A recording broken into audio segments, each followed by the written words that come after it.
Hello friends, ફરી એકવાર સ્વાગત છે તમારું ભૌતિક વિજ્ઞાનના વિડીયો લેક્ચરની અંદર. દર વખતની જેમ આપણે શરૂઆત કરશું પુનરાવર્તનથી. બરાબર, લાસ્ટ પ્રીવિયસ લેક્ચરની અંદર આપણે ભણી ગયા કે બે કે તેથી વધારે વિદ્યુત ભારો ભેગા મળીને એક વિદ્યુત ભાર ઉપર કેટલું કુલંબિયન બળ લગાડે. પણ કોઈ પણ પદાર્થ ઉપર બળ લગાડો તો એ પદાર્થ ઉપર એની અસર તો ઉત્પન્ન થાય ને. બરાબર, પ્લાસ્ટિકની એક બોટલ લો અને તમે દબાવો તો એ શું થઈ જાય? દબાઈ જશે. બરાબર, પ્લાસ્ટિકની બોટલ શું સ્ટ્રેચ થઈ જશે, એટલે એના ઉપર દબાણ લાગવાથી આમ એનો આકાર બદલાઈ જશે. આકાર બદલાઈ ગયો એટલે શું થયું? બળની અસર થઈ એના ઉપર. તો જ્યારે વિદ્યુત ભારો ઉપર બળ લાગતું હશે તો વિદ્યુત ભારો ઉપર એની શું અસર થતી હશે તે સમજવા માટે આજે આપણે આ ચેપ્ટરનો બીજો પાર્ટ ચાલુ કરી છે. બીજા ચેપ્ટરનું નામ હતું વિદ્યુત ભાર અને વિદ્યુત ક્ષેત્ર. બીજો પાર્ટ છે વિદ્યુત ક્ષેત્ર. વિદ્યુત ક્ષેત્ર કોને કહેવાય? તો આપણે અગાઉ જોઈ ગયા હતા કુલમના નિયમની અંદર બે બિંદુવત વિદ્યુત ભારો સમતલની અંદર નિશ્ચિત અંતરે આર જેટલા અંતરે સ્થિત હતા, તેના ઉપર લાગતા વિદ્યુત બળની વાત કરી હતી. તો બળ દ્વારા તે વિદ્યુત ભાર ઉપર જે અસર ઉત્પન્ન થાય એ અસરને એનું શું કહેવાય?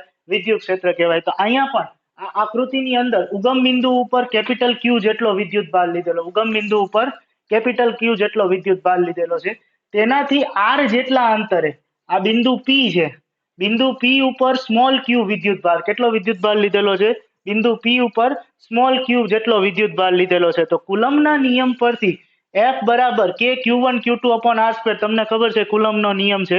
બરાબર, Q1 એટલે શું? અહીંયા ઉગમ બિંદુ ઉપર રહેલો વિદ્યુત ભાર કેપિટલ ક્યુ, અને Q2 બરાબર શું થશે?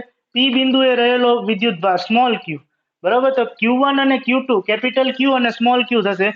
એની કિંમત આમાં મૂકો અને અહીંયા સમતલની અંદર લાગતા વિદ્યુત બળની વાત છે. સમતલ તમને ખબર છે, સમતલની અંદર બળની દિશા નિશ્ચિત હોય એટલે આ નિયમનું આપણે સદિશ સ્વરૂપે નિરૂપણ લખશું. બરોબર, તો કુલમના નિયમના આ સૂત્ર ઉપરથી એફ બરાબર કે Q1 Q2 upon R square ઉપરથી Q1 એટલે અહીંયા ઉગમ બિંદુ ઉપર રહેલો વિદ્યુત ભાર કેપિટલ ક્યુ, અને Q2 એટલે આર જેટલા અંતરે પી બિંદુ ઉપર રહેલો વિદ્યુત ભાર એટલે કે સ્મોલ ક્યુ. બરોબર, ઇન્ટુ આર કેપ. તમે જાણો છો આર કેપ શું છે? આનો અંતરનો એકમ સદિશ છે. સદિશ છેદમાં સદિશનું મૂલ્ય થાય. હવે તમને મેં વાત કરી હતી એમ કે સમતલની અંદર વિદ્યુત ભારો બળ લગાડે છે, તો એ બળ દ્વારા જે અસર ઉત્પન્ન થાય, કોના ઉપર અસર ઉત્પન્ન થાય? મારા ઉપર તો થાય નહીં, વિદ્યુત ભાર ઉપર થાય. બરાબર, તો સમતલની અંદર વિદ્યુત બળ લાગતા જે અસર ઉત્પન્ન થાય એ અસરને તેનું શું કહેવાય? વિદ્યુત ક્ષેત્ર. વિદ્યુત ક્ષેત્રની સચોટ વ્યાખ્યા જોઈ.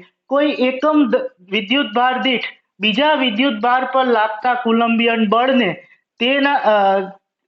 તેના દ્વારા ઉત્પન્ન થતું શું કહેવાય? વિદ્યુત ક્ષેત્ર. તો અહીંયા કેપિટલ ક્યુ છે એ એકમ ધન વિદ્યુત ભાર છે. કોના ઉપર કુલંબિયન બળ લગાડે છે? સ્મોલ ક્યુ ઉપર. બરોબર, તો વ્યાખ્યા ઉપરથી વિદ્યુત ક્ષેત્રનું વિદ્યુત ભાર દીઠ લાગતા બળને, એટલે બળ છેદમાં વિદ્યુત ભાર, અહીંયા શબ્દ એવો વિદ્યુત ભાર દીઠ, એટલે આને સૂત્રના સ્વરૂપમાં લખવું હોય તો એફ ના છેદમાં ક્યુ વડે દર્શાવાય. એ વિદ્યુત ક્ષેત્રનું સૂત્ર થઈ ગયું. વ્યાખ્યા ઉપરથી જ સૂત્ર બને. વ્યાખ્યા શું કે છે? એકમ ધન વિદ્યુત ભાર દીઠ બીજા વિદ્યુત ભાર પર લાગતા કુલંબિયન બળને તેના દ્વારા ઉત્પન્ન થતું શું કહેવાય? વિદ્યુત ક્ષેત્ર. અહીંયા એકમ ધન વિદ્યુત ભાર કેપિટલ ક્યુ છે, કોના ઉપર બળ લગાડે છે? સ્મોલ ક્યુ ઉપર. તો આ વિદ્યુત ભાર આના ઉપર બળ લગાડે છે એટલે આના ઉપર શું કરશે? પોતાની અસર ઉત્પન્ન કરશે.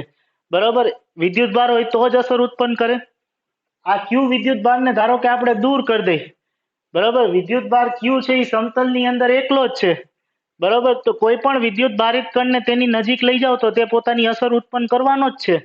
બરોબર, તો કોઈ પણ વિદ્યુત ભાર જ્યારે સમતલની અંદર આજુબાજુ રહેલા વિદ્યુત ભારિત કણ ઉપર જે બળ લગાડે એ બળને શું કહેવાય? તેના દ્વારા ઉત્પન્ન થતું વિદ્યુત ક્ષેત્ર કહેવાય. તો એકમ ધન વિદ્યુત ભાર દીઠ બીજા વિદ્યુત ભાર પર લાગતા કુલંબિયન બળને તેના દ્વારા ઉત્પન્ન થતું, તેના દ્વારા એટલે કેપિટલ ક્યુ દ્વારા ઉત્પન્ન થતું શું કહેવાય? વિદ્યુત ક્ષેત્ર કહેવાય. આ એક વ્યાખ્યા ઉપરથી વિદ્યુત ક્ષેત્રનું સૂત્ર E બરાબર એફ ના છેદમાં ક્યુ થાય. ક્યુ છે અહીંયા ચોકડી ગુણાકારમાં ગુણી નાખી તો એફ બરાબર શું થાય? ક્યુ ઈ થાય. આને સમીકરણ 1 કહી દઈ. આનો આપણે આગળ ઉપયોગ કરશું. હવે આ સૂત્રની કિંમત એફ ના છેદમાં ક્યુ, એફ બરાબર જો હું આ લઉં 1/4πε0 ક્યુ સ્મોલ ક્યુ અપોન આર સ્ક્વેર. બરોબર, એફ ની કિંમત આ સૂત્રમાં મૂકી દો અને છેદમાં ક્યુ. બરોબર, તો ક્યુ ક્યુ શું થઈ જશે? કટ થઈ જશે. બરાબર, એફ ના છેદમાં ક્યુ અહીંયા કિંમત મૂકું. બરોબર, એફ બરાબર મારે શું લેવાનું છે? 1/4πε0 કેપિટલ ક્યુ ઇન્ટુ સ્મોલ ક્યુ છેદમાં આર સ્ક્વેર અને છેદમાં ક્યુ તો છે તો આ ક્યુ ના ક્યુ કટ થઈ જાય એટલે સૂત્ર શું થાય ઈ બરાબર 1/4πε0 આ ક્યુ તો જતું રહ્યું આની હારે છેદ ઉડી ગયો એટલે બરાબર ક્યુ ના છેદમાં આર સ્ક્વેર અને આર કેપ એમ નેમ રે 1/4π બરાબર કે લઈ લઉં 4πε0 બરાબર તો કે ઇન્ટુ ક્યુ અપોન શું થાય R square into R cap આ વિદ્યુત ક્ષેત્રનું શું થયું સૂત્ર થયું આ બે બિંદુવત વિદ્યુત ભારો માટે છે ખાસ ધ્યાન રાખો શૂન્ય અવકાશની અંદર રહેલા બે બિંદુવત વિદ્યુત ભારો વચ્ચે લાગતું બળ છે અને એના દ્વારા ઉત્પન્ન થતું વિદ્યુત ક્ષેત્ર છે હવે અહીંયા ક્યુ છે એ સમતલની સ્મોલ ક્યુ રહ્યો એ સમતલની અંદર આર અંતરે રહેલો એકમ ધન વિદ્યુત ભાર છે ધારો કે સમતલની અંદર ક્યુ છે એ શું છે એકમ ધન વિદ્યુત ભાર છે એટલે ક્યુ ની વેલ્યુ જો એકમ ધન વિદ્યુત ભાર 1 કુલમ લેવામાં આવે આની અંદર ક્યુ બરાબર 1 કુલમ મૂકી દઉં તો એફ બરાબર ઈ થાય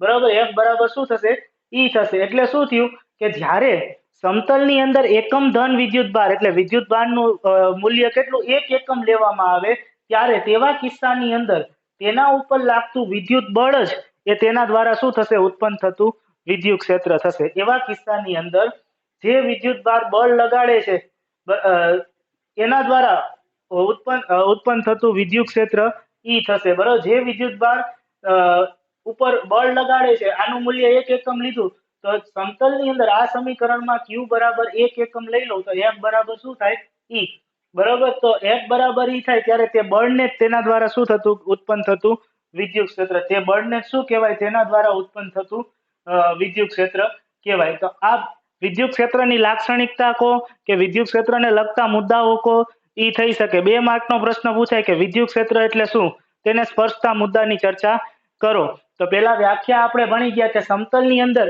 કોઈ એકમ ધન વિદ્યુત ભાર દીઠ બીજા વિદ્યુત ભાર પર લાગતા કુલંબિયન બળને તે વિદ્યુત ભાર દ્વારા ઉત્પન્ન થતું શું કહેવાય વિદ્યુત ક્ષેત્ર અહીંયા આકૃતિની અંદર કેપિટલ ક્યુ છે એ સ્મોલ ક્યુ ઉપર વિદ્યુત બળ લગાડે છે તો વ્યાખ્યા ઉપરથી વિદ્યુત ક્ષેત્ર એકમ વિદ્યુત ભાર દીઠ લાગતું બળ એટલે બળ છેદમાં વિદ્યુત ભાર બરોબર વિદ્યુત ક્ષેત્ર એટલે શું થાય બળ છેદમાં વિદ્યુત ભાર બરોબર તો બળ છેદમાં વિદ્યુત ભાર એટલે એફ ના છેદમાં ક્યુ તો ક્યુ ને આમ ગુણ નાખું તો એફ બરાબર શું થાય ક્યુઈ હવે આ સૂત્રમાં એફ ની કિંમત હું અહીંથી લઉં 1/4πε0 ક્યુ સ્મોલ ક્યુ અપોન આર સ્ક્વેર એટલે આ ક્યુ ના ક્યુ કટ થઈ જાય એટલે વિદ્યુત ક્ષેત્ર ઈ બરાબર 1/4πε0 ખાલી આ ક્યુ નીકળી જાય ક્યુ ના છેદમાં આર સ્ક્વેર હવે 1/4πε0 બરાબર કે લઈ લઉં તો કે ક્યુ અપોન આર સ્ક્વેર ને સદિશ સ્વરૂપે છે એટલે આર કે આ સૂત્ર ઉપરથી એફ ના છેદમાં ક્યુ સૂત્ર ઉપરથી વિદ્યુત ભારનો એકમ શું થશે એફ એટલે ન્યૂટન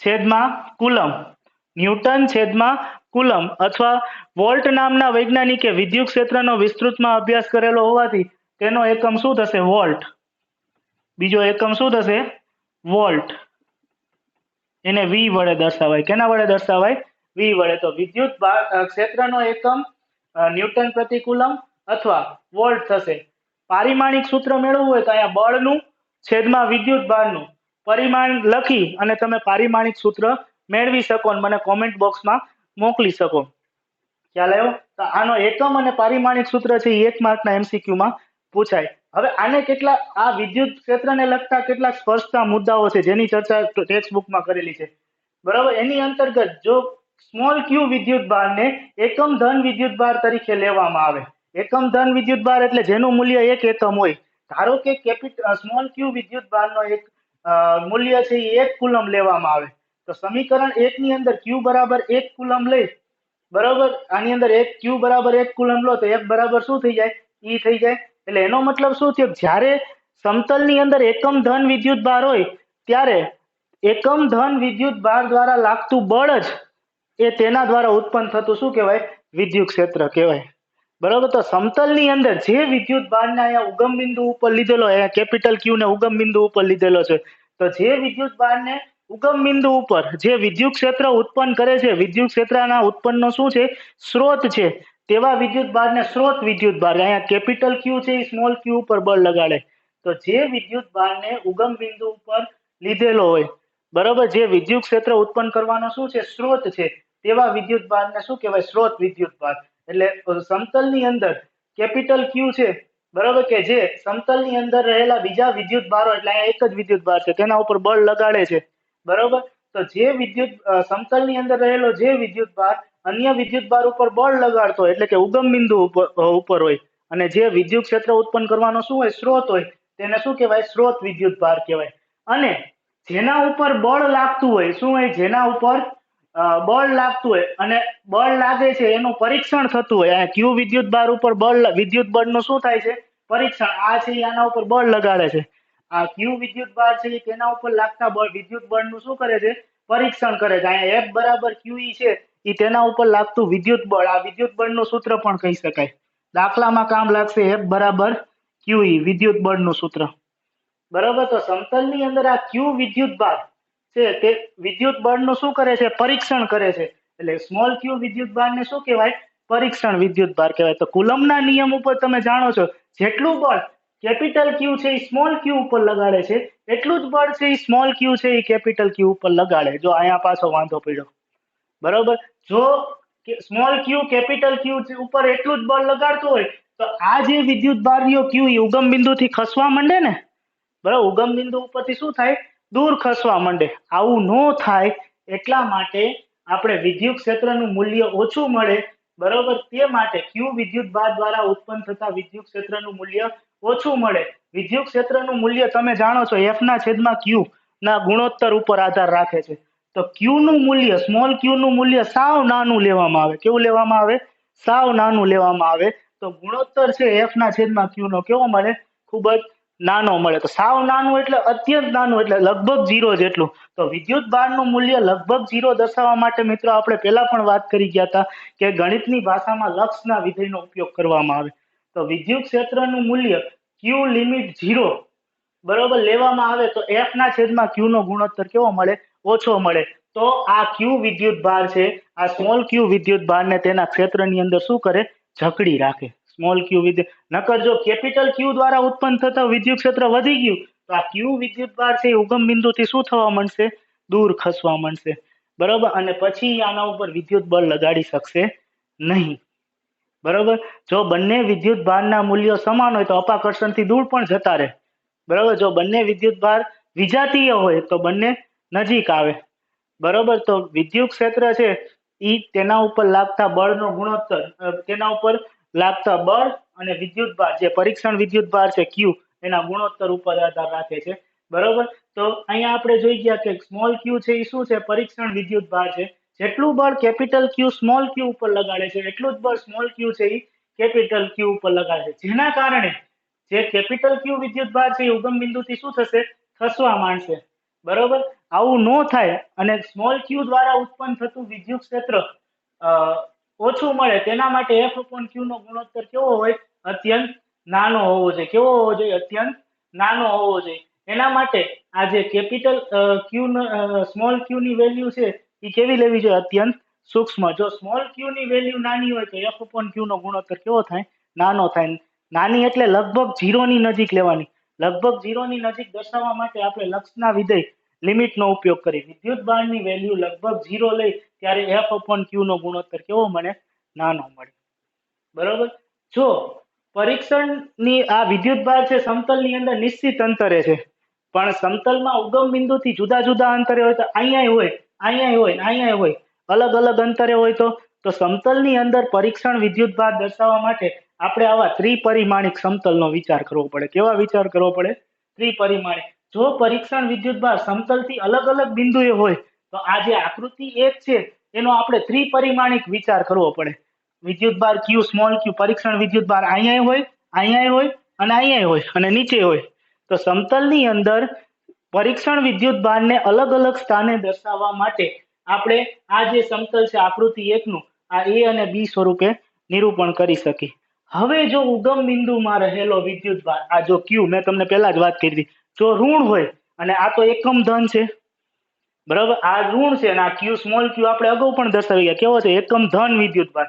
જો ઉગમ બિંદુ ઉપર રહેલો વિદ્યુત ભાર Q ઋણ લેવામાં આવે તો એ જે બહાર રહેલા વિદ્યુત ભારને પોતાની તરફ શું કરશે, આકર્ષશે. પોતાની તરફ શું કરશે, આકર્ષશે. જેના કારણે એ વિદ્યુત ભાર છે એ ઉગમ બિંદુ તરફ શું થશે, ખેંચાશે. બરાબર, ઉગમ બિંદુ તરફ શું થશે, અહીંયા અંદરની તરફ ખેંચાશે આવી રીતના. ઉગમ બિંદુ ઉપર શું થશે, અંદરની તરફ આકર્ષણ બળ અનુભવશે, બરોબર, અને એ ઉગમ બિંદુથી નજીક આવશે. તો અહીંયા સ્મોલ માઇનસ ક્યુ વિદ્યુત ભાર દ્વારા ઉત્પન્ન થતું વિદ્યુત ક્ષેત્ર આકૃતિમાં દર્શાવ્યા મુજબ અહીંયા એના ત્રિજ્યાવર્તી દિશામાં અંદર ઉત્પન્ન થતું હોય એવું આવશે, બરોબર. તો જો સ્રોત વિદ્યુત ભાર ક્યુ ઋણ હોય તો વિદ્યુત ક્ષેત્ર છે એ ત્રિજ્યાવર્તી દિશામાં અંદરની તરફ ઉદ્ભવે. ક્યુ નું મૂલ્ય ઋણ હોય તો ઓલો વિદ્યુત ભાર આકર્ષણથી અંદર આવે તો વિદ્યુત ક્ષેત્ર ક્યાં ઉદ્ભવશે, ત્રિપરિમાણની અંદર ઉદ્ભવશે. જો ક્યુ નું મૂલ્ય ધન હોય અને ઓલોય ધન થયો તો બંને અપાકર્ષણથી શું થઈને દૂર જશે, તો એના કારણે ઉદ્ભવતું વિદ્યુત ક્ષેત્ર છે એ ત્રિજ્યાવર્તી દિશામાં ક્યાં જશે, બહારની તરફ જશે. ક્યાં જશે, બહારની તરફ જશે. જો પરીક્ષણ વિદ્યુત ભાર છે અહીંયા ઉગમ બિંદુથી દરેક બાજુ આમ 5-5 સેન્ટીમીટર એક સરખા અંતરે હોય, બરાબર. ઉગમ બિંદુથી અંતર આજે દરેક બાજુનું અંતર છે એ એક સરખું હોય, આ બાજુ 5 સેન્ટીમીટર, આ 5, આ 5, નામ 5. જો ઉગમ બિંદુની અંદર રહેલો જે વિદ્યુત ભારથી એકમ ધન વિદ્યુત ભાર સમાન અંતરે હોય, બરોબર, તો દરેક બિંદુએ ઉત્પન્ન થતું વિદ્યુત ક્ષેત્ર કેવું થશે, સમાન થશે. કેવું થશે, સમાન થશે. એક સરખું જ વિદ્યુત ક્ષેત્ર ઉત્પન્ન થશે. તેવા વિદ્યુત ક્ષેત્રને સંરક્ષિત ક્ષેત્ર કહેવાય. 1 માર્કનો નાનકડો VSQ પૂછી શકે, સંરક્ષિત ક્ષેત્ર એટલે શું.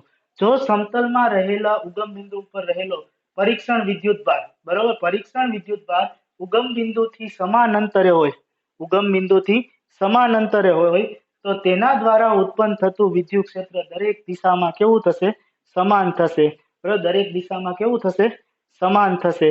તો દરેક દિશામાં વિદ્યુત ક્ષેત્ર સમાન હોવાથી તેવા ક્ષેત્રને શું કહેવાય, સંરક્ષિત ક્ષેત્ર કહેવાય. અહીંયા તો બે જ વિદ્યુત ભારની વાત હતી, પણ બે કરતા વધારે વિદ્યુત ભાર સમતલમાં હોય તો કેટલું વિદ્યુત ક્ષેત્ર ઉત્પન્ન કરશે તેની ચર્ચા હવે આપણે કરીશું, બરોબર. સમતલની અંદર બે કરતા વધારે વિદ્યુત ભારો હોય તો કેટલું વિદ્યુત ક્ષેત્ર ઉત્પન્ન કરે તેની ચર્ચા નેક્સ્ટ ટોપિકની અંદર આપણે કરીએ છીએ અત્યારે. તો લાસ્ટ ટોપિકમાં આપણે જોઈ ગયા કે બે બિંદુવત વિદ્યુત ભારોને સમતલની અંદર મૂકતા તેમના વચ્ચે કેટલું વિદ્યુત ક્ષેત્ર ઉત્પન્ન થાય છે. હવે સમતલની અંદર બે કરતા વધારે વિદ્યુત ભારો હોય તો તે એક બિંદુ ઉપર કેટલું વિદ્યુત ક્ષેત્ર ઉત્પન્ન કરશે તે જોઈએ. અહીંયા આકૃતિમાં દર્શાવ્યા પ્રમાણે Q1, Q2, Q3 up to dot dot Qn વિદ્યુત ભાર છે. ઉગમ બિંદુથી અનુક્રમે R1, R2 up to dot dot Rn જેટલા અંતરે.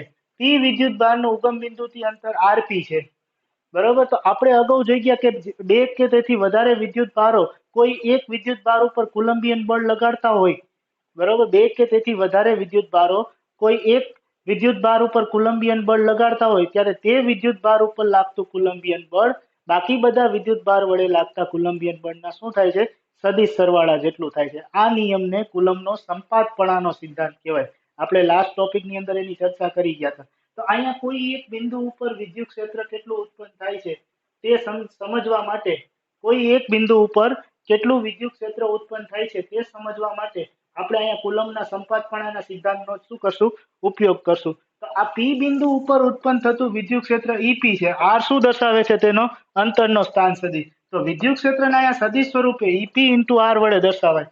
તો નિયમ મુજબ P બિંદુ ઉપર ઉદ્ભવતું વિદ્યુત ક્ષેત્ર બાકી બધા બિંદુએ ઉત્પન્ન થતા વિદ્યુત ક્ષેત્રના શું છે, સદિશ સરવાળા. એટલે E1 ઉપર ઉત્પન્ન થતું વિદ્યુત ક્ષેત્ર E1 દ્વારા P બિંદુ ઉપર ઉત્પન્ન થતું વિદ્યુત ક્ષેત્ર E1P, પછી Q1 વિદ્યુત ભાર દ્વારા ઉત્પન્ન થતું વિદ્યુત ક્ષેત્ર P બિંદુ ઉપર E1P છે. Q2 વિદ્યુત ભાર દ્વારા ઉત્પન્ન થતું વિદ્યુત ક્ષેત્ર P બિંદુ ઉપર તો E2P છે. એવી રીતના n સુધી સરવાળો લઈ સંપાતપણા નિયમમાં જેમ બળનો સરવાળો થાય ને એમ અહીંયા વિદ્યુત ક્ષેત્રનો સરવાળો થાય. તો વિદ્યુત ક્ષેત્રનું સૂત્ર આપણે અગાઉ જોઈ ગયા KQ upon R સ્ક્વેર. કે ક્યુ કયો લેશું, જે વિદ્યુત ભાર વિદ્યુત ક્ષેત્ર ઉત્પન્ન કરતો હોય. કે ની જગ્યાએ 1/4πε0. ક્યુ ની જગ્યાએ કયો વિદ્યુત ભાર વિદ્યુત ક્ષેત્ર ઉત્પન્ન કરે તો કે પેલો, તો Q1, અને છેદમાં પેલા વિદ્યુત ભારનું ઉગમ બિંદુથી અંતર R1P સ્ક્વેર અને એનો સદિશ સ્વરૂપે લખ્યું. એવી જ રીતના Q2 દ્વારા ઉત્પન્ન થતું વિદ્યુત ક્ષેત્ર આની જેમ જ અહીંયા Q2 આવે ને n વિદ્યુત ભાર દ્વારા ઉત્પન્ન થતું વિદ્યુત ક્ષેત્ર અહીંયા n આવે. તો તમે જાણો છો સરવાળાને ગણિતની ભાષામાં કેના વડે દર્શાવાય, સિગ્મા વડે. I થી 1 સુધી આવા દરેક પદનો શું લીધો, સરવાળો લીધો. આ n વિદ્યુત ભાર દ્વારા બિંદુ P ઉપર ઉત્પન્ન થતું શું થઈ ગયું, વિદ્યુત ક્ષેત્ર. જેમ બળમાં આપણે જોઈ ગયા તો એવી જ રીતના કરવાનું છે કે દરેક બિંદુએ ઉત્પન્ન થતું વિદ્યુત ક્ષેત્ર, બરાબર, P બિંદુએ ઉત્પન્ન થતા વિદ્યુત ક્ષેત્ર ના શું હોય, સદિશ સરવાળા. જેટલું પી બિંદુએ ઉત્પન્ન થતું પી બિંદુએ ઉત્પન્ન થતું વિદ્યુત ક્ષેત્ર દરેક બિંદુ દ્વારા ઉત્પન્ન થતા વિદ્યુત ક્ષેત્રના શું હોય છે સદિશ સરવાળા. જેમ સંપાતપણાના સિદ્ધાંતમાં બળનો સરવાળો થાય એમ અહીંયા શું થાય વિદ્યુત ક્ષેત્ર. E1 એટલે શું પેલા વિદ્યુત ભાર વડે પી બિંદુ ઉપર ઉત્પન્ન થતું વિદ્યુત ક્ષેત્ર. E2 એટલે શું બીજા વિદ્યુત ભાર વડે પી બિંદુ ઉપર ઉત્પન્ન થતું વિદ્યુત ક્ષેત્ર. અને En એટલે શું n વિદ્યુત ભાર વડે પી બિંદુ ઉપર ઉત્પન્ન થતું વિદ્યુત ક્ષેત્ર. વિદ્યુત ક્ષેત્રના સૂત્રનું ખબર હમણાં જોઈ ગયા KQ/R². K ની જગ્યાએ 1/4πε0. Q ની જગ્યાએ કોણ ઉત્પન્ન કરે પેલો વિદ્યુત ભાર Q1 છેદમાં R ની જગ્યાએ કોનું અંતર પેલા વિદ્યુત ભારનું P થી અંતર અને એનું સદિશ સ્વરૂપે નિરૂપણ. એવી રીતના બીજા માટે n માટે તો સરવાળાને કોમન સિગ્મા વડે દર્શાવી તો સિગ્મા ક્યારે આવે જ્યારે અનંત સુધી સરવાળો થતો હોય. પણ પરિમિત અંતરના સરવાળા માટે ગણિતની અંદર સંકલનના વિધેયનો ઉપયોગ થાય જે આપણે આગળ જોશું. તો અહીંયા n વિદ્યુત ભારો દ્વારા ઉત્પન્ન થતું વિદ્યુત ક્ષેત્ર છે એ આ સૂત્ર વડે વ્યાખ્યાયિત થઈ શકે. તો વિદ્યુત ક્ષેત્રને ભૌમિતિક રીતે એટલે કે વિદ્યુત ક્ષેત્ર શા માટે જરૂરી છે વિદ્યુત ક્ષેત્ર શું કામ દર્શાવવું જોઈએ આવી રીતના ભૌમિતિક રીતે એટલે ભૌતિક રીતે એટલે આવી રીતના સમતલની અંદર શા માટે દર્શાવવાની જરૂર પડે. બરાબર. વિદ્યુત ક્ષેત્ર એટલે એક પ્રકારનું બીજા વિદ્યુત ભાર ઉપર લાગતું બળ જ ને. પણ બળ કઈ દિશામાં લાગે છે બરાબર બળ છે એ કઈ દિશામાં લાગે છે તે જાણવા માટે આપણે બળની દિશા જાણવા માટે આપણે વિદ્યુત ક્ષેત્ર નામની ભૌતિક રાશિ છે એ ધ્યાનમાં લેવી પડે. અહીંયા આકૃતિની અંદર n વિદ્યુત ભારો ભેગા મળી અને પી બિંદુ ઉપર વિદ્યુત ક્ષેત્ર ઉત્પન્ન કરે છે. પરંતુ કોઈ એક બિંદુવત વિદ્યુત ભાર છે બરાબર કોઈ એક બિંદુવત વિદ્યુત ભાર છે એને આપણે સમતલની અંદર મૂકી બરાબર આવી રીતના કોઈ એક પી બિંદુ ઉપર ધારો કે બિંદુવત વિદ્યુત ભાર મૂક્યો એ સમતલમાં રહેલા દરેક આજુબાજુ જે રહેલા જે વિદ્યુત ભારમાંથી અમુક વિદ્યુત ભારને આકર્ષશે ને અમુકને શું કરશે અપાકર્ષશે. અમુક વિદ્યુત ભારને શું કરશે આકર્ષશે ને અમુકને શું કરશે અપાકર્ષશે. બરાબર. તો એ બિંદુવત જે વિદ્યુત ભાર છે એ તેની આજુબાજુ રહેલા વિદ્યુત ભાર ઉપર વિદ્યુત બળ લગાડી અને અમુકને શું કરશે આકર્ષશે ને અમુકને શું કરશે અપાકર્ષશે. એ બળ છે એ કઈ દિશામાં લાગે છે તે જાણવા માટે બરાબર તે સમજવા માટે વિદ્યુત ભારો કેટલું બળ લગાડે છે બરાબર કઈ દિશામાં લગાડે છે તે સમજવા માટે વિદ્યુત ક્ષેત્રનું આપણે શું કરવું જોઈએ ભૌમિતિક નિરૂપણ કરવું જોઈએ. વિદ્યુત ભારો છે મેં તમને કીધું એમ આજુબાજુના વિસ્તારની અંદર આજુબાજુમાં રહેલા વિદ્યુત ભારોને પોતાની તરફ આકર્ષે છે અને અપાકર્ષે છે. એનો મતલબ શું છે કે એની આજુબાજુના વિસ્તારની અંદર રહેલા જે મૂળભૂત કણો એટલે કે વિદ્યુત ભારો છે એને આકર્ષે છે અને અમુકને અપાકર્ષે છે. એટલે આજુબાજુના વિસ્તારની અંદર શું કરશે એ પોતાની અસર ઉત્પન્ન કરશે. આકર્ષણ ને અપાકર્ષણના કારણે આજુબાજુના વિસ્તારની અંદર શું ઉત્પન્ન કરશે ચુંબકીય ક્ષેત્ર પણ ઉત્પન્ન કરશે. તો વિદ્યુત ભારો દ્વારા ઉત્પન્ન થતા આવા જે ચુંબકીય ક્ષેત્ર છે એને શું કહેવાય વિદ્યુત ચુંબકીય ક્ષેત્ર કહેવાય. અને સમતલની અંદર રહેલા વિદ્યુત ભારો વિદ્યુત ચુંબકીય ક્ષેત્રની અંદર સ્થિત રહેતા નથી. તે સતત શું હોય છે ગતિશીલ હોય છે. તેના કારણે જે તરંગો ઉત્પન્ન થાય છે તેવા તરંગોને શું કહેવાય વિદ્યુત ચુંબકીય તરંગો કહેવાય. તો વિદ્યુત ક્ષેત્રને ભૌતિક રીતે દર્શાવવા માટે આપણે એક સમતલનો ઉપયોગ કરી બરાબર. વિદ્યુત ક્ષેત્રનું ભૌતિક નિરૂપણ પહેલા તો શા માટે જરૂરી છે વિદ્યુત ક્ષેત્ર એટલે શું એકમ ધન વિદ્યુત ભાર પર લાગતું બળ જ તે. પણ બળ કઈ દિશામાં લાગશે બળની દિશા શું હશે તે સમતલની અંદર દર્શાવવા માટે વિદ્યુત ક્ષેત્ર નામની ભૌતિક રાશિ આપણે દર્શાવવી પડે. આ બળની અસર હેઠળ વિદ્યુત ભારો સ્થિત રહેતા નથી.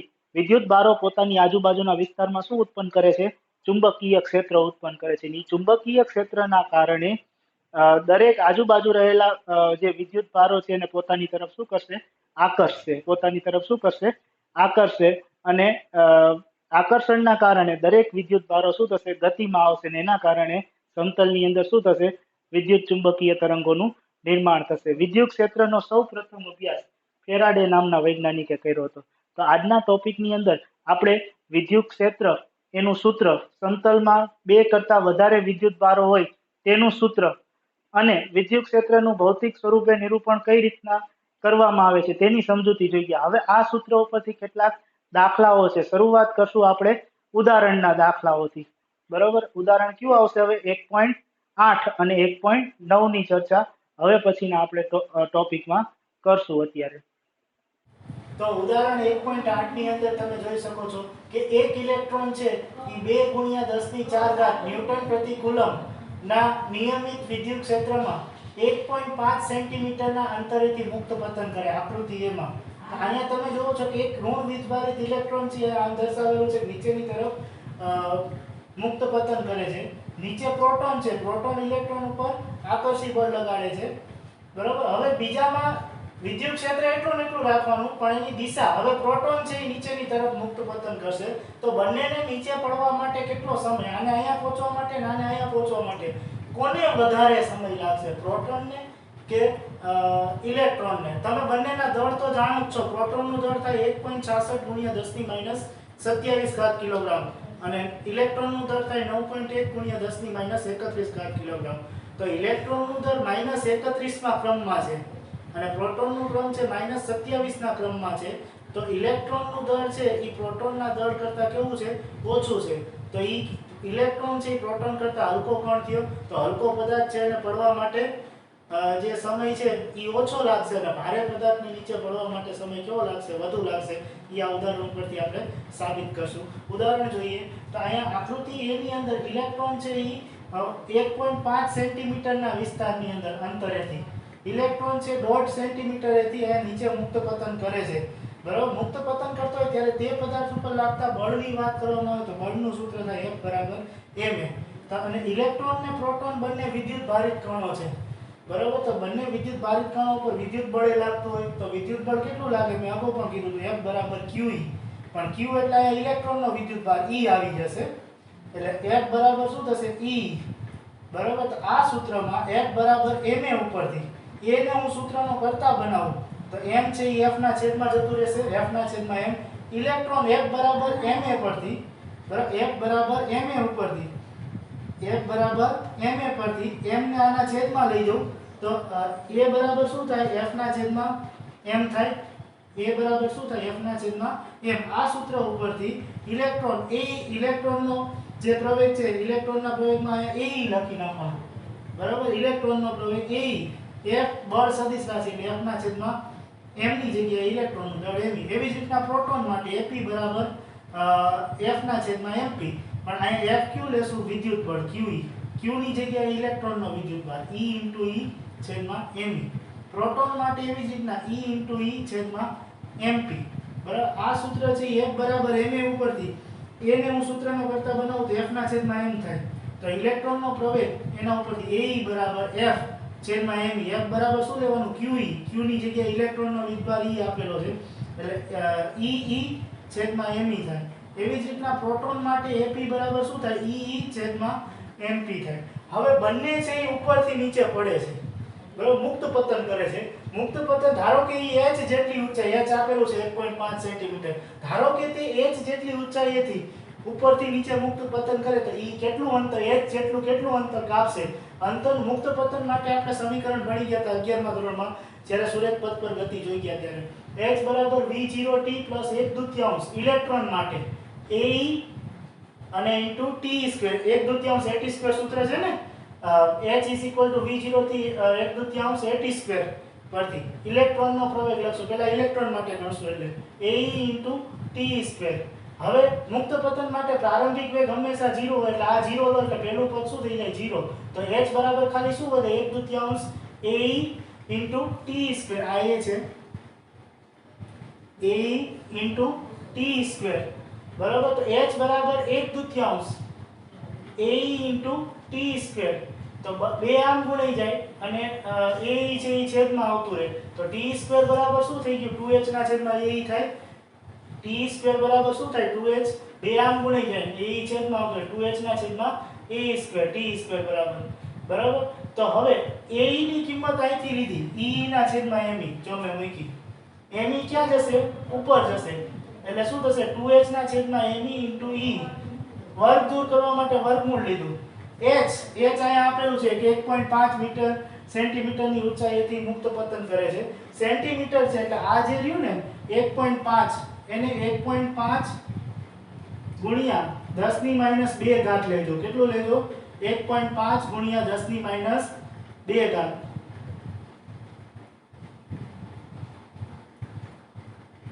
1.5 ગુણ્યા 10 સેન્ટીમીટર ને મીટરમાં ફેરવવું પડે ને એટલે 1.5 ગુણ્યા 10 ની માઈનસ 2 ઘાત.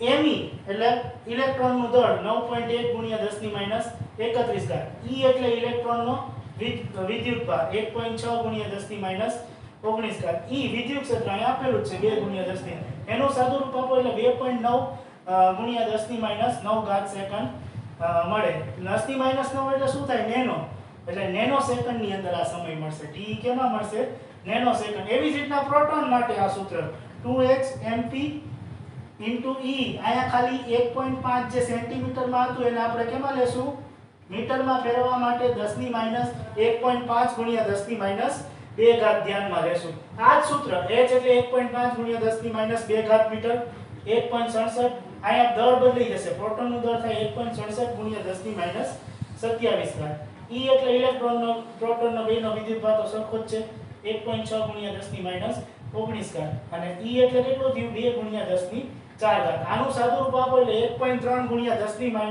-7 ઘાત એક દશાંશ કાપો એટલે અહીંયા 1 ઘાત પ્લસ થાય એટલે 0.13 ગુણ્યા 10 ની 0.13 ગુણ્યા 10 ની -6 ઘાત -6 એટલે શું દર્શાવે માઇક્રો સેકન્ડ કેમાં દર્શાવે માઇક્રો સેકન્ડ તો આને પ્રોટોન ને માઇક્રો સેકન્ડમાં સમય લાગે અને ઇલેક્ટ્રોન ને નેનો સેકન્ડમાં તો કયો એકમ મોટો થયો માઇક્રો મોટો થાય અને નેનો સેકન્ડ છે ઈ નાનો છે આના ઉપરથી સાબિત થયું કે ઇલેક્ટ્રોન ને છે ઈ મુક્ત પતન કરવા માટે કેવો સમય લાગે છે ઓછો સમય લાગે છે કેવો સમય લાગે છે ઇલેક્ટ્રોન ને મુક્ત પતન કરવા માટે ઓછો સમય લાગે છે જ્યારે પ્રોટોન ને કેવો સમય લાગે છે વધુ સમય લાગે છે પ્રોટોન ને કેવો સમય લાગે છે વધુ પ્રોટોન ભારે હોવાથી એનું દળ -27 ને ઘાતને ભારે હોવાથી એને મુક્ત પતન કરવા માટે માઇક્રો સેકન્ડમાં સમય લાગે અને ઇલેક્ટ્રોન છે હલકો હોવાથી એને નેનો સેકન્ડમાં સમય અહીંયા એક પ્રશ્ન બીજો પણ કીધેલો છે ગુરુત્વ અસરની હેઠળ મુક્ત પતન કરે એનો તફાવત જણાવો કોઈ પણ પદાર્થ ગુરુત્વાકર્ષણ બળની અસર હેઠળ મુક્ત પતન કરતો હોય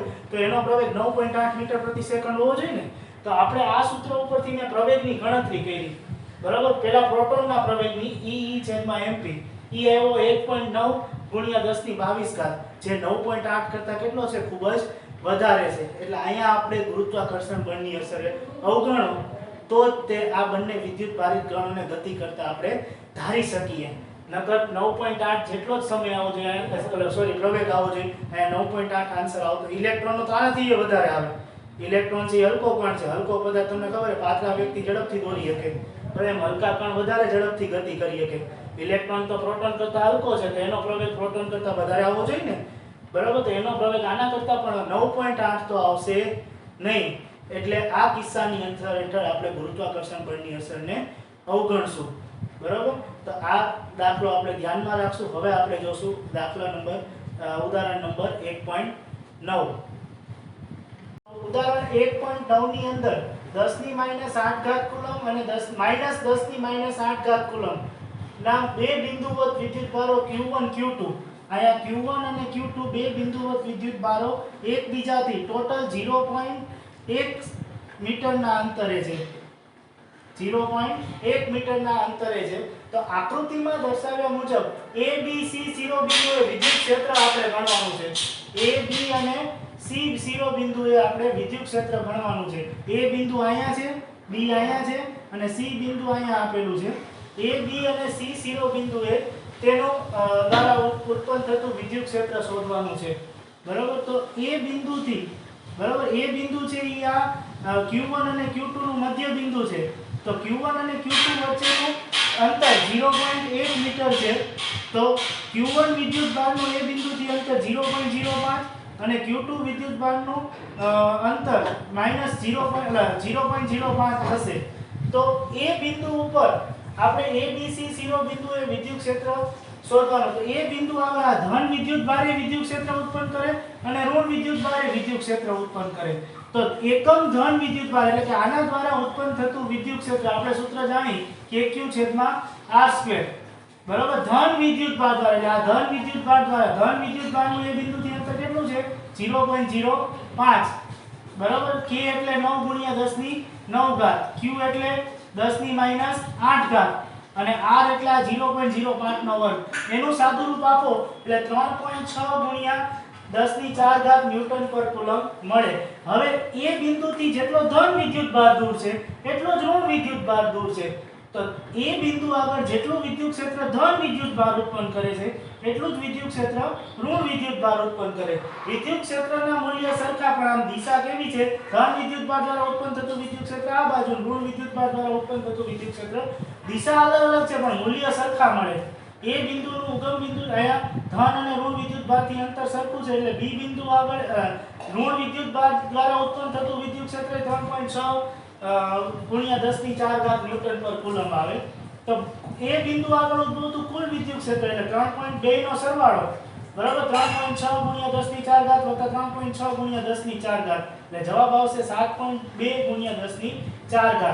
હવે વિદ્યુત ક્ષેત્ર છે એ મેં તમને અગાઉ વાત કરી હતી કે વિદ્યુત બળ કઈ દિશામાં લાગે છે, બળની દિશા દર્શાવતો સદિશ છે. એટલે વિદ્યુત ક્ષેત્ર છે એ સદિશ રાશિ છે. એટલે જ્યારે વિદ્યુત ક્ષેત્રનું મૂલ્ય લખીને એટલે પાછળ દિશા લખવી જરૂરી છે. તો અહીંયા આકૃતિમાં જો એ બિંદુથી આમ જમણી બાજુએ અહીંયા બળ આકૃતિ આપેલી જ છે રકમ મુજબ. તો એ બિંદુની વિદ્યુત ક્ષેત્ર કઈ બાજુ દર્શાવેલું છે? જમણી બાજુ. તો એ બિંદુથી 7.2 ગુણ્યા 10⁴ ન્યૂટન પર કુલમ વિદ્યુત ક્ષેત્ર જમણી બાજુએ ઉદ્ભવશે. હવે બી બિંદુ અહીંયા છે બરોબર એટલે અહીંયા એ બિંદુથી 0.05 મીટરે આ ધન વિદ્યુત ભારથી 0.05 મીટરના અંતરે પણ ઋણ વિદ્યુત ભારથી આ 0.05 વત્તા 0.05 વત્તા 0.05 એટલે 0.15 મીટરના અંતરે છે બી બિંદુ ઋણ વિદ્યુત ભારથી. તો બી બિંદુ આગળ પહેલા ધન વિદ્યુત ભારના કારણે ઉદ્ભવ થતું વિદ્યુત ક્ષેત્ર બરોબર E1b ધન વિદ્યુત ભારના કારણે ઉત્પન્ન થતું વિદ્યુત ક્ષેત્ર E1b કહું. સૂત્ર એ જ છે KQ1/R12 K 9 ગુણ્યા 10⁹ Q1 10⁻8 રકમમાં આપેલું છે અને અંતર છે 0.05. તો જવાબ તો આ જ આવે 3.6 ગુણ્યા 10⁴. તો એમાં બી બિંદુથી આ ધન વિદ્યુત ભાર છે એ ડાબી બાજુએ છે બરાબર. તો વિદ્યુત ક્ષેત્ર ક્યાં ઉદ્ભવશે? ડાબી બાજુએ. તો 3.6 એકમ ધન વિદ્યુત ભાર દ્વારા 3.6 ગુણ્યા 10⁴ ન્યૂટન પર કુલમ જેટલું વિદ્યુત ક્ષેત્ર ડાબી બાજુએ ઉદ્ભવશે.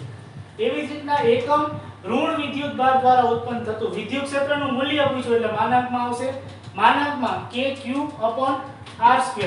K ની જગ્યાએ 9 ગુણ્યા 10⁹ Q ની જગ્યાએ આ ઋણ વિદ્યુત ભાર આવે KQ2 આવશે અહીંયા Q2 ની જગ્યાએ 10⁻8 માઈનસ. હવે આ Q2 ઋણ વિદ્યુત ભાર છે ત્યાંથી બી બિંદુનું અંતર જો અહીંયા 0.05 0.05 0.05 એટલે 0.15 મીટર લેવાનું. ખાસ દાખલામાં ભૂલ ન કરતા બી બિંદુ માટે એકમ ઋણ વિદ્યુત ભારનું અંતર આ ત્રણેય અંતરનો સરવાળો લેવો પડે એટલે 0.15 એનો સ્ક્વેર KQ2 Q2 એટલે 10⁻8 અને અંતર 0.15 નો સ્ક્વેર એનું સાદુરૂપ આપો એટલે 0.4 ગુણ્યા 10⁴ ન્યૂટન કુલમ જેટલું વિદ્યુત ક્ષેત્ર છે. અહીં આકૃતિમાં જો અહીંયા કઈ બાજુ ઉદ્ભવે છે? જમણી બાજુએ બરાબર. Q2 વિદ્યુત ભાર છે એના દ્વારા ઉત્પન્ન થતું વિદ્યુત ક્ષેત્ર કઈ બાજુએ ઉદ્ભવે છે? આ EB છે એ કઈ બાજુએ ઉદ્ભવે છે? જમણી બાજુ. Q1 દ્વારા ઉત્પન્ન થતું વિદ્યુત ક્ષેત્ર આ E1b આ બાજુ ઉદ્ભવશે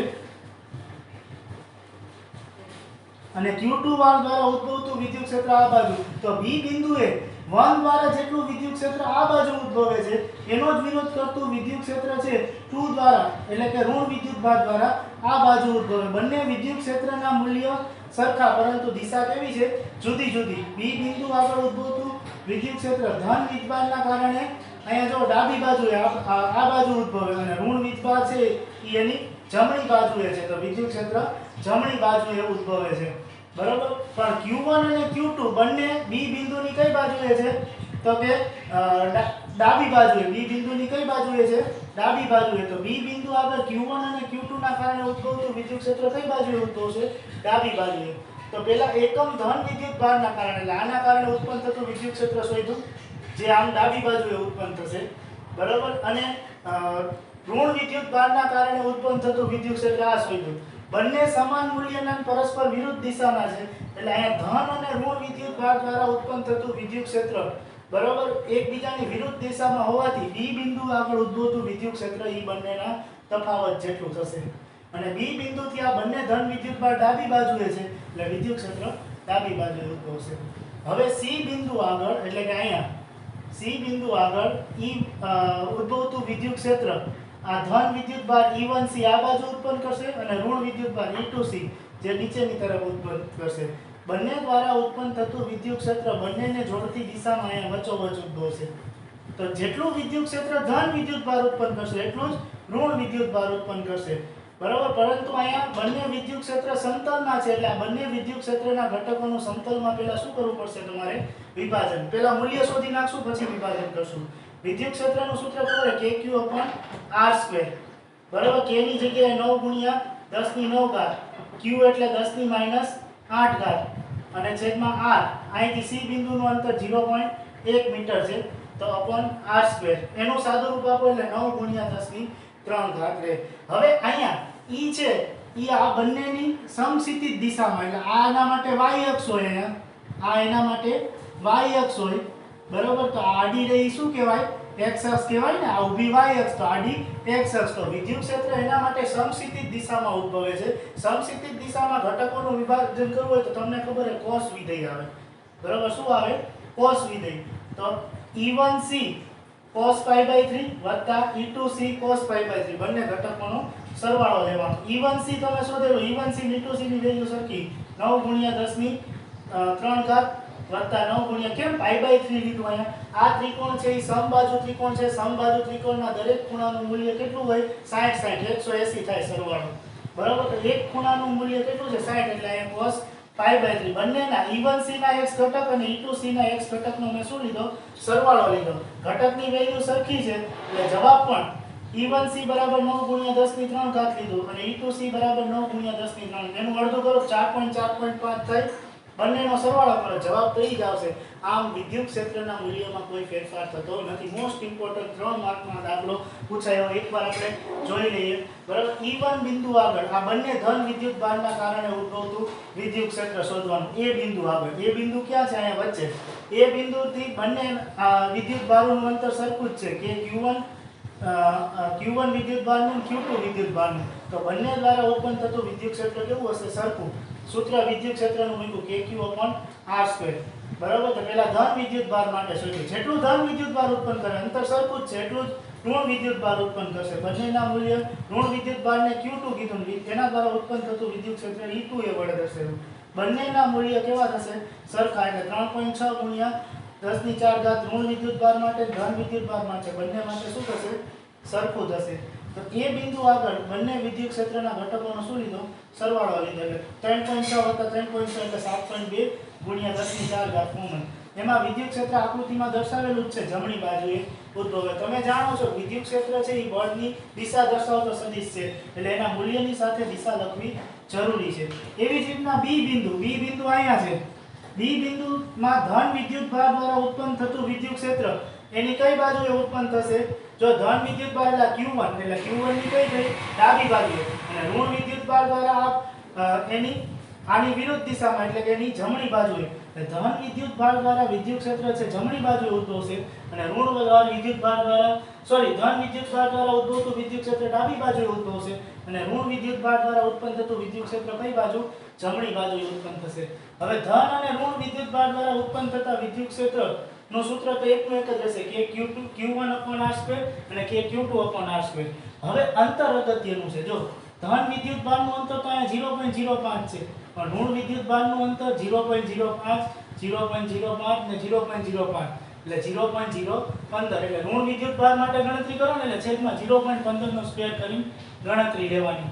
લાગતું બળ ધન વિદ્યુત ભાર આ બાજુ બળ લગાડશે એટલું જ બળ ઋણ વિદ્યુત ભાર આ બાજુ એટલે ડાબી બાજુ અને જે ઋણ વિદ્યુત ભાર છે કઈ બાજુ? જમણી બાજુ. એટલે ઋણ વિદ્યુત ભાર દ્વારા લાગતું બળ જમણી બાજુ.